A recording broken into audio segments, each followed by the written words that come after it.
अस्सलाम वालेकुम नाज़रीन, प्रोग्राम बिनते हवा में आऊं आहियां ज़ाहिदा ताज जबड़ो। नाज़रीन, 8 मार्च हर साल औरतुनि जो ॾिहाड़ो करे मल्हायो वञे थो। इन ॾिहाड़े मल्हाइण जो मक़सदु छा आहे? असल मक़सदु छा आहे जंहिंजे करे इहो ॾींहुं मल्हायो वञे थो? छा इन ॾींहुं मल्हाइण सां औरतुनि जा मसइला हल थी वञनि था?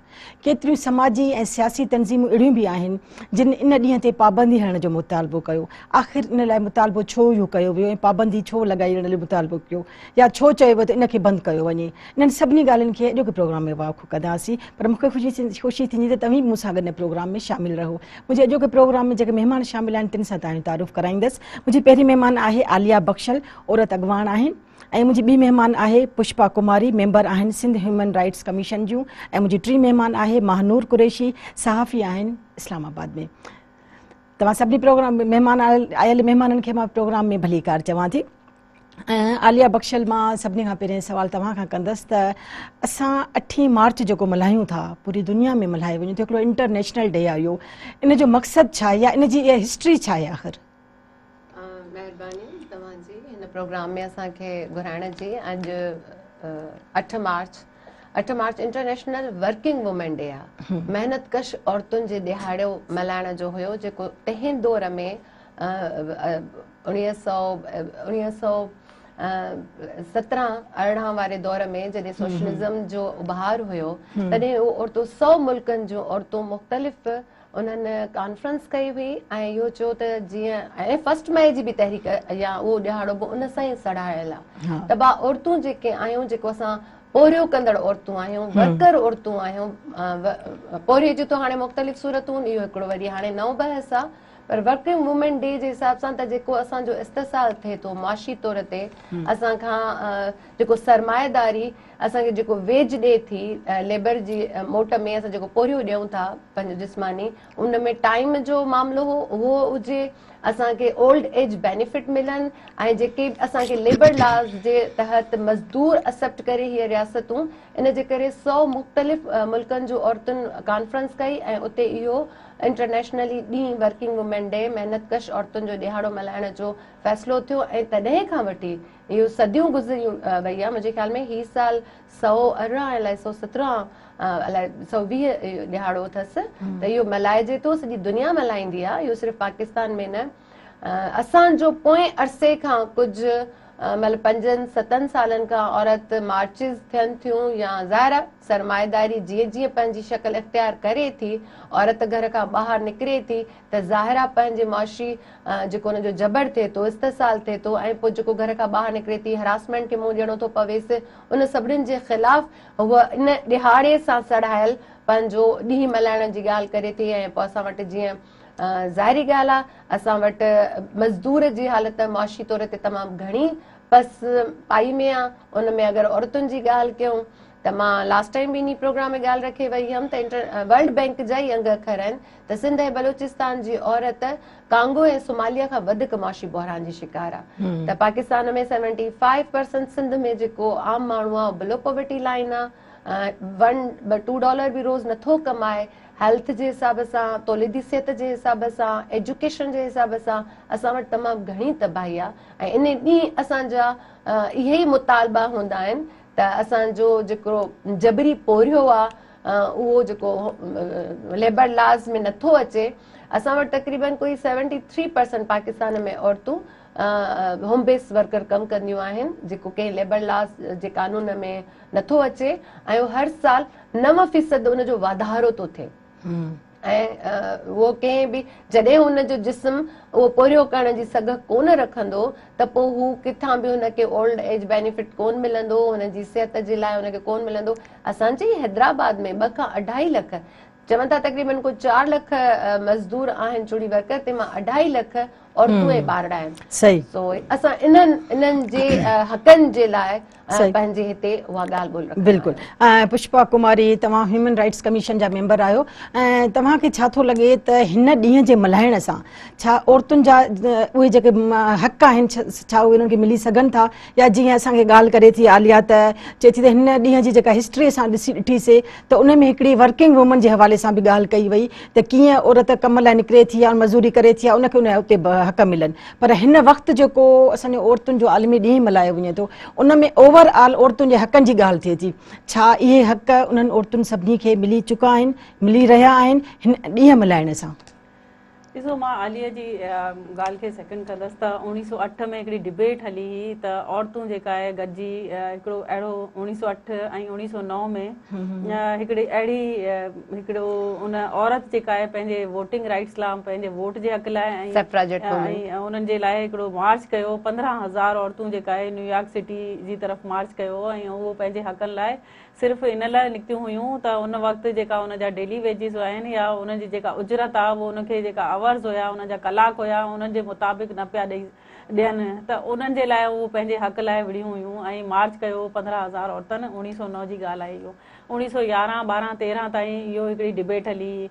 1913 में जेका आहे हिकिड़ी क्लारा ज़ैटकिन हिकिड़ी माई जेका उहो डिस्कस कई हुई। उन टाइम उन्हनि कॉन्फ्रेंस हुई वुमेन जी, उन्हनि में उन्हनि हीउ मुद्दो रखियो हुयो त जेका औरतूं आहिनि गॾिजी वेहनि पियूं ऐं इन्हनि खे पंहिंजो हिकिड़ो वोट जो हक़ न आहे, इन्हनि खे उजरत न पई ॾिनी वञे त इहो हिकिड़ी बेसिक नीड हुई या जेका बुनियादी हिकिड़ी ज़रूरत हुई औरत जी, जेका महिनत कश औरत आहे।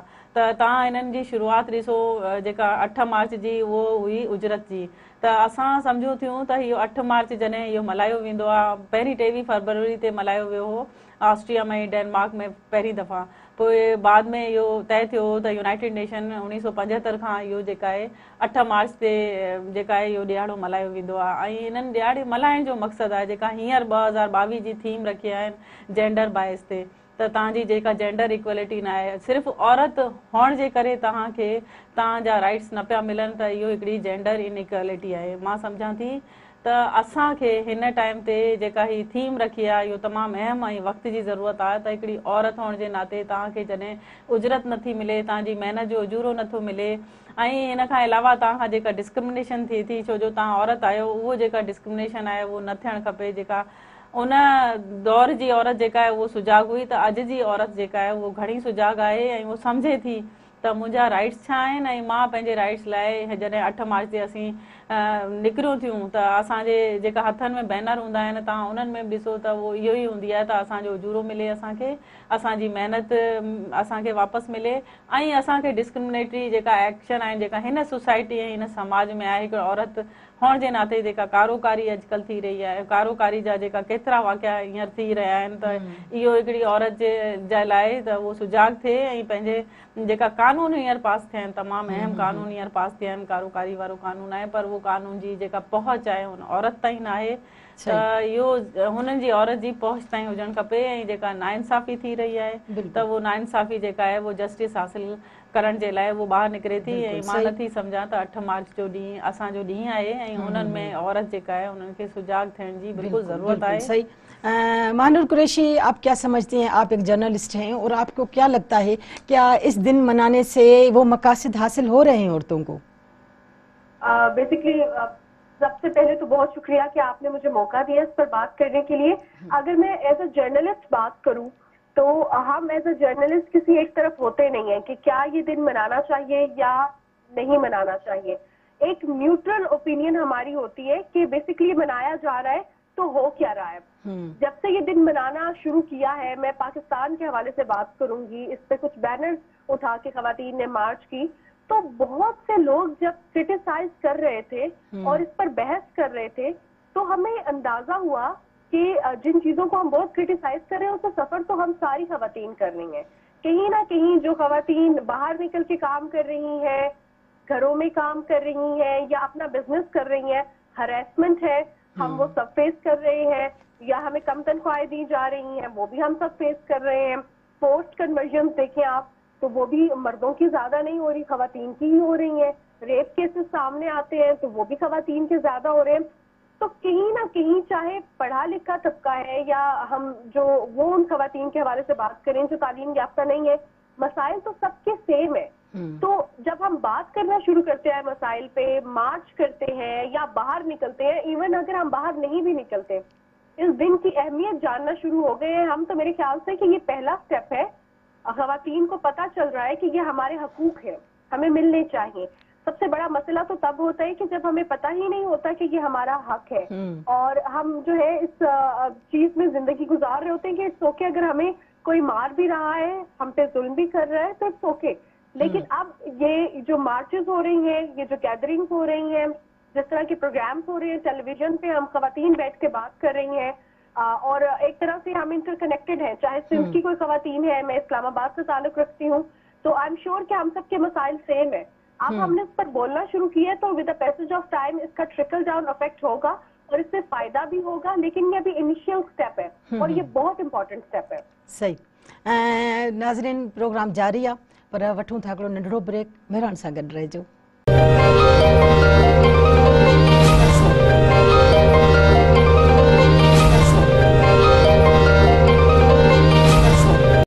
वेलकम बैक नाज़रीन, ॿीहर हाज़िर आहियूं बिनते हवा में। आलिया बख्शल, तव्हांखे छा थो लॻे जेको इहो ॾींहुं मल्हायो वञे थो, औरतूं ॿाहिरि निकिरनि थियूं, मार्च कनि थियूं, रैलीज़ निकिरनि थियूं, इन जो घणो फ़ाइदो कंहिंखे थो थिए? छा असांजे शहर जी औरत खे या उहा औरत जेका ॿहिराड़ीअ में वेठी आहे? ॾिसो, मां हिते हिकिड़ो मिसाल ॾींदमि या कोट कंदमि। असांजी फेमिनिस्ट हुई तमामु वॾी, रोज़ा अलेक्जेंबर, उहा चवंदी त जेसिताणी पंहिंजूं ग़ुलामी जूं ज़ंजीरूं जो अदराक असांखे कोन थो थिए न, असां ते ॾाढो न्याणी सत क़ुरान, औरत इज़त आहे, असां हुनखे कमाए खाराईंदासीं ऐं असां बि किथे न किथे हिन पिदरशाही सोच में ग़ुलामी खे एक्सेप्ट करे छॾियूं था। उहो चए पई जॾहिं तव्हांखे पंहिंजनि ग़ुलामियुनि जूं ज़ंजीरूं नज़र ईंदियूं, उन तां इहे ख़ूबसूरत गुल हटंदा, त पोइ उन ज़ंजीरुनि जा टोड़नि जा ख्वाब बि तव्हां में पैदा थींदा। 8 मार्च जेको पाण वटि मल्हायो थो वञे, हिकिड़ो त एज़ अ सोशलिस्ट फेमिनिस्ट असां वटि पाकिस्तान में जेको 8 मार्च जी हिस्ट्री आहे, उहा 8 मार्च जी हिस्ट्री खाॿी धुर सां सड़ायल आहे। खाॿी धुर सां जेके सोवियत यूनियन जे जो चऊं या जेके सोशलिज़म चऊं या मार्क्सिस्ट नैरेटिव चऊं, उन्हनि औरतुनि जो इहो कमु हुयो न। पर असां वटि पाकिस्तान में जेको फेमिनिस्ट मूवमेंट्स उभरियूं, उहे घणो भाङे ज़िया आमरीअत खां पोइ उभरियूं। वैफा, तहरीक नस्वा आहे, सिंधियाणी तहरीक आहे, उहा सियासी पॉलिटिकल पार्टी जी हुई। त असां वटि हक़ ऐं कानूननि जी जंग घणी हुई, निज़ाम खे तब्दील करण जो मामिलो न आहे। पिदरशाही बेसिकली तबक़ाती समाज जे इर्तिका सां गॾु पिदरशाही जी बि इर्तिका थी आहे। त जेसिताणी इन सॼे सिस्टम खे तब्दील न थींदो, अणबराबरी जी का सूरत जेकी बि मौजूदु हूंदी, त ज़ाहिर औरत जो इस्तिसाल ऐं जबर मौजूदु हूंदो।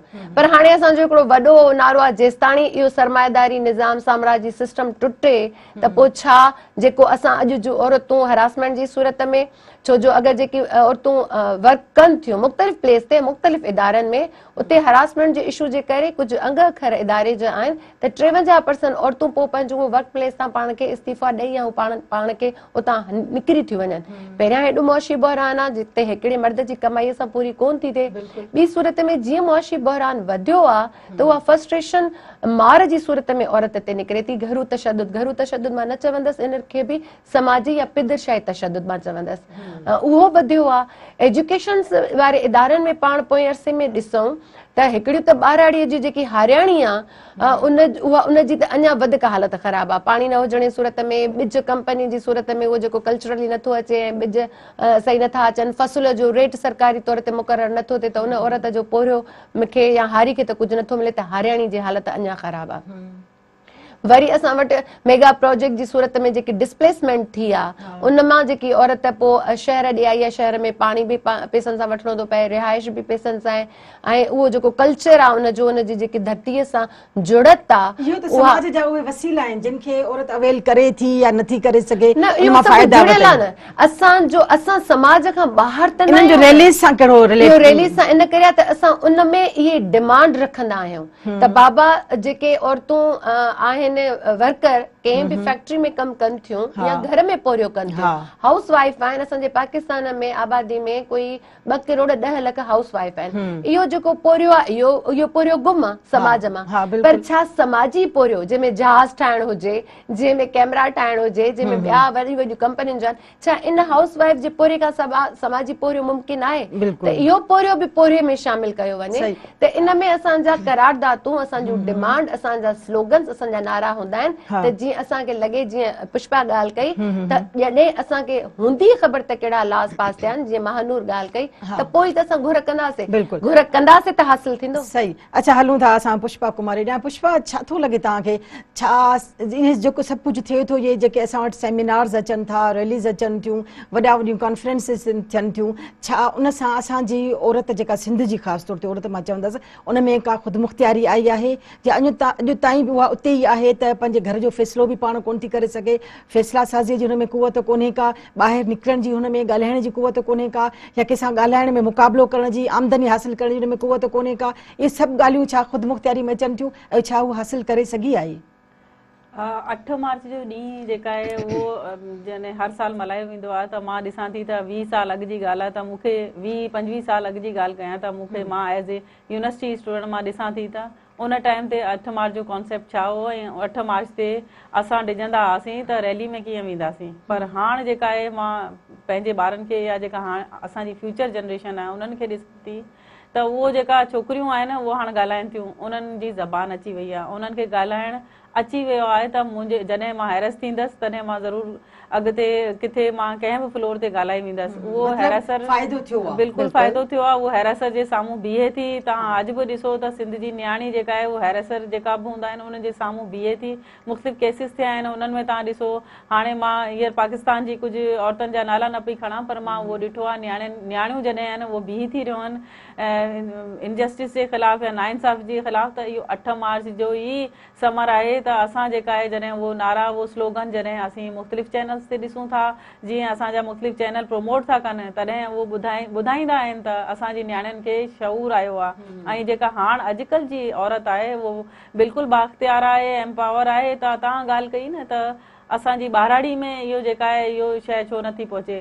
असांजी ॿाराड़ी में मां हिकिड़ी ॿाराड़ी सां ॿाहिरि आई आहियां, जॾहिं ॻोठनि खां असीं शहर था अचूं ऐं वरी जॾहिं असीं ॻोठनि में वञूं था त असीं इहो ॿुधाईंदा आहियूं त तव्हांजो जेका आहे राइट कहिड़ा आहिनि, तव्हांजा हक़ कहिड़ा आहिनि। त इहो ज़रूरु हिकिड़ी तब्दीली समाज में आई आहे ऐं इहो तब्दीली ज़ाहिर आहे हिकिड़े ॾींहं में त न ईंदी। तव्हांजो हिकिड़ा जॾहिं सोशलिस्ट इनकलाब आयो या मुख़्तलिफ़ 1911 खां 1914 जॾहिं 8 मार्च जॾहिं खां उहो औरत उथी बीठी, हाणे उहो औरतूं जेका आहे उथनि थियूं पंहिंजे हक़नि लाइ। त इहो जेका न्याणियूं आहिनि अॼुकल्ह पंहिंजियूं, इहो ज़रूरु इन 8 मार्च जे हवाले सां उहो पंहिंजी हाणे उन्हनि खे ख़बर पई आहे त असांजा राइट छा आहिनि, असांजो बेसिक नीड कहिड़ी आहे। त मां सम्झां थी 8 मार्च जो ई समर आहे ऐं बिल्कुलु उहो असांखे जेका सोचण जी, सम्झण जी ऐं उन्हनि ते अमल करण जी जेका तरगीब आहे न उहो 8 मार्च ॾिनी आहे। सही। अच्छा महानूर कुरैशी, हमारे पास जो ये औरत मार्च का जो निकलता है, एक जलसा हो जाता है, एक औरतें जमा हो जाती हैं, और ये भी हुआ कि लास्ट ईयर जैसे हमने देखा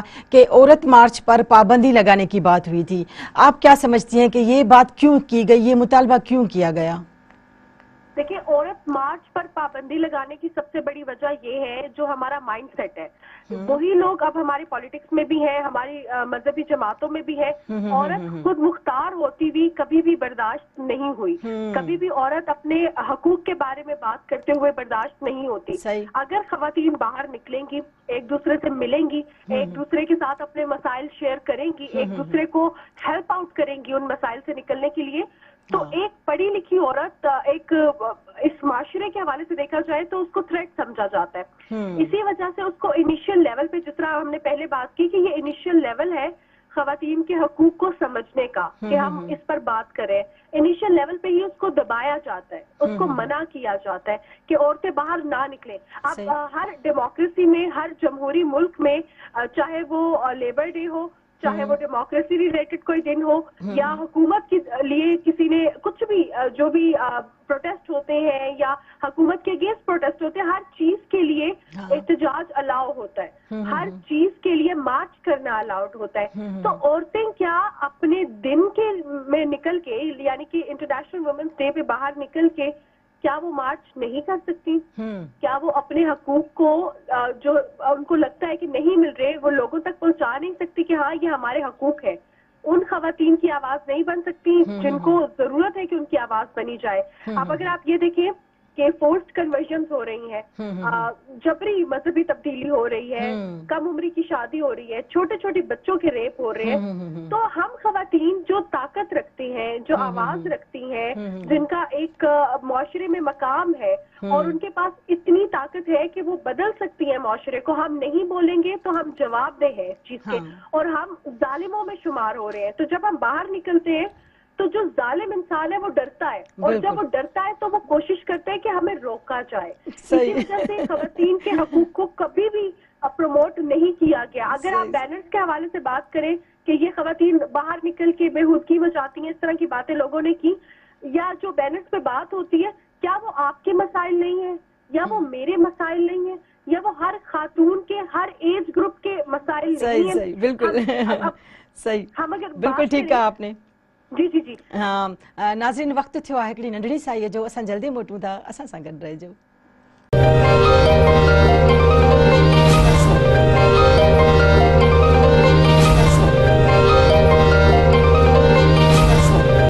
वेलकम बैक नाज़रीन, ॿीहर हाज़िर आहियूं।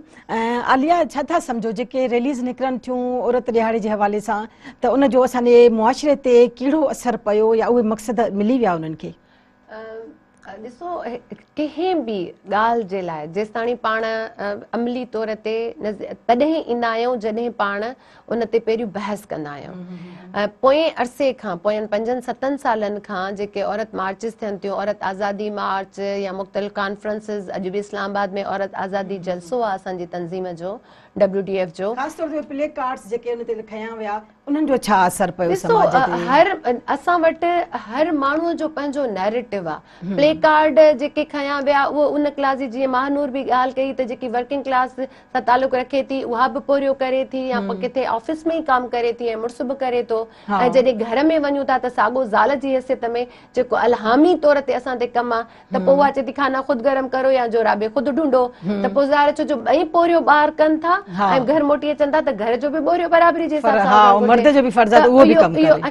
ऐं इहो असांजे रसूल नबी सगोरे जे बि, जे मां किताब कल्ह 8 क्लास जी इस्लामियात पढ़ायां पई ॿारनि खे, त उन में बि आहे त हू बि पंहिंजनि घर वारनि सां बराबरी जे हिसाब सां उनजे घर में पोरियो बकरीअ खे गाह वग़ैरह ॾींदा हुआ, त सुनत में बि शामिल आहे। त ही असांजे समाज उनखे कंहिं तरीक़े सां पंहिंजे इख़्लाक़ियात सां वरितो। बहस पॉजिटिव या नेगेटिव समाज में उभरंदो त उतां सुठा नतीजा ज़ाहिरा निकिरंदा। त असांखे पंहिंजनि बहसनि खां न डिॼणु घुरिजे, असांखे पंहिंजे बुनियादी सवालनि ते आवाज़ उथारणु घुरिजे त बाबा शागिर्द नौजवान छोकिरियुनि सां हरासमेंट ऐं उन्हनि जा लाश न मिलणु घुरिजनि, ऐं वर्किंग वुमेन जेको आहे उनखे हिकु मज़दूर जी हैसियत जे मुताबिक़ वेजिस मिलनि, ऐं असांजी कारोकारीअ जे ख़िलाफ़ असांजी ॿारहाड़ीअ जी औरतुनि जे हक़नि जे लाइ असांखे आवाज़ उथारणु घुरिजे। ऐं ज़रूरु आवाज़ उथारण सां, हक़ घुरण सां ई मिलंदो। कोशिश ज़रूरी आहे, कोशिश करणु ज़रूरी आहे, दहां ज़रूरी आहे, दहां ज़रूरी आहे। पुष्पा, जेकॾहिं असां रैलीज़ जी ॻाल्हि कयूं था त औरत जो ॾींहुं अचे थो, औरतुनि जो मल्हायो वञे थो, शहरनि में त वॾे पैमाने ते मल्हायो वञे थो, त तव्हां चओ था त ॻोठनि जूं औरतूं बि अचनि थियूं ऐं अचे उन में शामिल थियनि थियूं, सिर्फ़ु हिकु जुलूस जी सूरत में अचनि थियूं, या अवेयरनेस बि खणी वञनि थियूं ऐं पंहिंजे मुआशरे जे सुधार जो सबबु बि बणजनि थियूं? जेका मां ॻाल्हि कई त ॿारहाड़ी जी औरत जेका आहे उहो हाणे जेका आहे इन औरत मार्च जे करे उन्हनि में शऊर अची चुको आहे ऐं हू जागी चुकी आहे। त उहो जॾहिं जुलूस जी सूरत में अचनि या जॾहिं पाण गॾिजी सॼी जॾहिं कुझु हिते मार्च थींदा आहिनि कराची में या हैदराबाद में या जेका पंहिंजे सिंध में या पूरे पाकिस्तान में, तॾहिं ॿारहाड़ी जी औरत जॾहिं अचे थी तॾहिं उन्हनि खे इहो ख़बर आहे त मूंखे कहिड़ो नारो हणिणो आहे। उन्हनि खां तव्हां जॾहिं बि जेका असांजा मीडिया पर्सन्स आहिनि या जेका असांजा लोकल चैनल आहिनि, जॾहिं तव्हां उन्हनि खे ॾिसो ॻाल्हायो था त उहो केॾे कॉन्फिडेंस सां ॻाल्हाए थी त मूंखे हींअर छा खपे, मूंखे हींअर छा करिणो आहे, मां वञी करे पंहिंजी औरतुनि खे कीअं गॾु कंदसि। उहो भले ग्रुप जी सूरत में 5-6 औरतुनि खे गॾिजी पंहिंजे घर में जॾहिं उहो इहो शऊर ॾिए थी त असांजा जेका असांजे पाड़े में नलको न आहे इहो बि हिकिड़ो शऊर आहे, मुंहिंजी जेका ॻोठ में लाइट न आहे इहो बि हिकिड़ो शऊर आहे। ऐं हींअर तव्हां 50 साल अॻु जी औरत ॾिसो त उन्हनि खे इहो शऊर न हुयो त मां पंहिंजे घर जे जेका घिटी आहे हुननि में हिकिड़ो बल्ब बि लॻाए सघां। त हाणे इहो जेका शऊर जेका आयो आहे तव्हां काउंसलर जेका असां जूं मायूं आहिनि उहो इहो सम्झनि थियूं त असांखे जेका आहे असां में कहिड़ी असांजी बेसिक ज़रूरतूं आहिनि, असांजे पाड़े में या असांजे जेका बनी आहे उन्हनि में पाणी छो नथो अचे, असांजी बनी ताईं पाणी छो न पुॻो आहे। मां हींअर तमामु घणियूं औरतुनि खां जॾहिं मां मिलां थी तॾहिं मां ॾिसां थी त उहो औरत जेका आहे उहो जागे थी ऐं उहो सम्झे थी, तमामु घणो शऊर आयो आहे ऐं उहो औरत जेका आहे उहो बीठी हूंदी आहे इन समाज जे रवैयनि जे ख़िलाफ़ बि, ऐं जॾहिं उहो घुरे थी पंहिंजा हक़ तॾहिं तव्हां ॾिसो त उन्हनि जे ख़िलाफ़ बि काफ़ी समाज उथे थो। पर ही जेका पिदरशाही निज़ाम आहे इन निज़ाम खे, इन सोच खे असांखे बदिलणो आहे, असांखे निज़ाम खे ऐं सोच खे बदिलण जी सख़्त ज़रूरत आहे, तॾहिं औरत सुभारी बि थींदी ऐं औरत जेका आहे उहो जेका आहे वो अॼु जी नारी जेका है वो बिल्कुल आज़ाद है। बिल्कुल। अच्छा मानूर कुरैशी, औरत मार्च के हवाले से ये कहूंगी कि एक प्रोस्पेक्टस भी था जो इशू किया गया था, उसमें क्या है, वो आप क्या कहेंगे उस हवाले से? मैनिफेस्टो के हवाले से आप जानना चाह रही हैं? जी जी आवाज आ रही है जी। बेसिकली हम जब औरत मार्च को क्रिटिसाइज करते हैं तो हमने उसके मैनिफेस्टो को देखा ही नहीं होता, पढ़ा ही नहीं होता, हम बस सुनी सुनाई बातों पर क्रिटिसाइज करते हैं। औरत मार्च का 2022 का जो मैनिफेस्टो है उसमें न सिर्फ खवातीन के हकूक के हवाले से बात की गई है, बच्चों के हकूक के हवाले से बात की गई है, और उसमें कुछ चंद शिक्के हैं और कुछ उसमें जो मेन चीजें हैं मैं बता देती हूँ। सबसे पहले तो ये बात की गई है कि जो एनवायरनमेंट है, हमारा माहौल है, ये पोल्यूशन है, ये खवातीन को किस तरह अफेक्ट कर रहा है। फिर एक सबसे बड़ा मसला जिसपे जब ये औरत मार्च स्टार्ट हुआ था, ये फर्स्ट टाइम मार्च हुआ था 1908 में वाशिंगटन में, तो बेसिकली तब भी मसला भी ये था कि खवातीन को इकोनॉमिक इश्यूज थे और इक्वालिटी नहीं थी। तो इस पर भी यही बात की गई है। मैनिफेस्टो 2022 का भी यही है। 100 साल बाद भी हम उन्हीं मसाइल का शिकार है कि एक ही पोजीशन पे मर्द भी एक ऑफिस में होता है, औरत भी उसी पोजीशन पे होती है, औरत की तनख्वाह कम होती है। तो बेसिकली इस पर भी बात की गई है कि खवातीन की तनख्वाह बराबर होनी चाहिए। और एक बहुत अहम इशू जिस पर सब क्रिटिसाइज करते हैं कि ये मेन मसाइल उजागर करें तो हम भी इनका साथ देंगे, उस पर सबके मसाइल उजागर किए गए हैं। ये जो जबरदस्ती जबरी मजहबी तब्दीली हो रही है, कम उम्र की शादी हो रही है, और इसके साथ साथ जो बच्चों का रेप हो रहा है, और खवातीन के वो केसेस जो अदालतों में 10 और या 20 साल से चलते जा रहे हैं, उसके हवाले से भी डिमांड किया गया है हुकूमत से कि खवातीन के जो मसाइल होते हैं उनको जल्द अज जल्द हल किया जाए। अदालतों का वो चक्कर लगाती रहती हैं 20-20 साल तक, वो दुनिया से चली जाती हैं लेकिन उनके मसाइल उधर ही रहते हैं। बिल्कुल, तो बिल्कुल। बेसिकली ये हमारा मैनिफेस्टो है, ये हमारे मसाइल है जो 100 साल पहले थे, वो भी अभी भी वही मसाइल है। और ऐसा कुछ भी नहीं हो रहा कि कोई यहूदी एजेंडा है जिसको प्रमोट किया जा रहा है। ये वो नॉर्मल मसाइल हैं जो हर घर का मसला है, और हम इस दफा भी उन्हीं को उजागर कर रहे हैं कि खुदारा इन पर काम किया जाए। हम भी इंसान है, होते हैं, तो हमारा क्या कसूर है कि हमें हर जगह जो है मार्जिनलाइज किया जाता है। Thank U Manur Qureshi, thank U, आपकी बहुत मेहरबानी। आलिया बख्शल ऐं पुष्पा कुमारी तव्हांजी बि महिरबानी, तव्हां प्रोग्राम में आया, तमामु सुठी डिस्कशन थी। नाज़रीन, तव्हां असांजे अॼोके प्रोग्राम जे हवाले सां ॻाल्हि ॿोल ॿुधी त 8 मार्च जो मक़सदु छा आहे ऐं इन जे पोयां कहिड़ा उहे मक़सद आहिनि जेके औरत खे हासिलु थियनि था, या उहे कहिड़ा हक़ आहिनि जेके औरत खे मिलनि था। त हिकिड़ो शऊर ज़रूरु जाॻाए थो ऐं कोशिशि कबी त ज़रूरु कामयाबी आहिस्ते आहिस्ते ई मिलंदी आहे, ऐं कुझु कामयाबी औरतूं हासिलु करे चुकियूं आहिनि ऐं इनशाअल्लाह ईंदड़ कुझु ॾहाकनि में अञा वधीक कामयाबी मिलंदी। औरत मार्च हुजे या अहिड़ा ॿिया के ॾींहं हुजनि, जेकॾहिं औरत जी कोशिशि जारी रहंदी त समाज जा ई मसइला यकीनन हल थींदा रहंदा। प्रोग्राम जो वक़्तु पुॼाणी नथो हले। ही प्रोग्राम बिनते हवा जो या कोई बि प्रोग्राम तव्हां ॾिसणु चाहियो त मेहरान जी वेबसाइट, यूट्यूब या फेसबुक ते ॾिसी सघो था। हाणे प्रोग्राम में ॾींदा ज़ाहिदा जबड़ो खे इजाज़त, वरी मिलंदासीं ईंदड़ प्रोग्राम में। तेसिताईं अलाह जी अमान।